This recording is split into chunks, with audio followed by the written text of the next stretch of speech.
પોરબંદરના આવાસ વિસ્તારમાં ગઈકાલે એક બાળક ગુમ થયાની ઘટના બની હતી, જે બાળકનો મૃતદેહ મળી આવ્યો છે। આ ઘટના બાદ બાળકના મૃતદેહને પીએમ માટે ભાવસીજી હોસ્પિટલમાં ખસેડવામાં આવ્યો હતો। આ ઘટનાને લઈને પરિવારમાં પણ શોક વ્યાપી ગયો છે।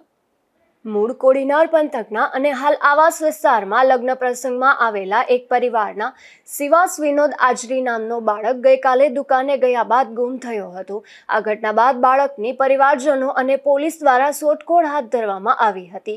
આ ઘટના બાદ આજે બાળકનો આવાસના છેલ્લા ગેટ નજીક આવેલ પાણીની કેનાલમાંથી મૃતદેહ મળી આવ્યો હતો। આ ઘટનાને લઈને પરિવારજનોમાં શોક વ્યાપી ગયો હતો। આ ઘટના બાદ બાળકના મૃતદેહને પીએમ માટે પોરબંદરની સરકારી ભાવસીજી હોસ્પિટલમાં ખસેડવામાં આવ્યો હતો। ગઈ સવારે 11 વાગે છોકરો ગુમ થઈ ગયો હતો રમતા રમતા, અને આખી રાત અમે રૂટીને થાકી ગયો। સવારના કેનાલમાંથી મળ્યો। છેલ્લા બ્લોકની જે ગટરની લાઈન છે ને એમાં કેનાલના અંદરમાંથી માધવા તાલુકો પોરબંદર। આ પરિવાર તેમના સંબંધીને ત્યાં લગ્ન પ્રસંગમાં આવ્યો હતો અને ઘટના બની હતી। આ ઘટનાને લઈને પોલીસના ઉચ્ચ અધિકારીઓ પણ હોસ્પિટલ ખાતે દોડી આવ્યા હતા।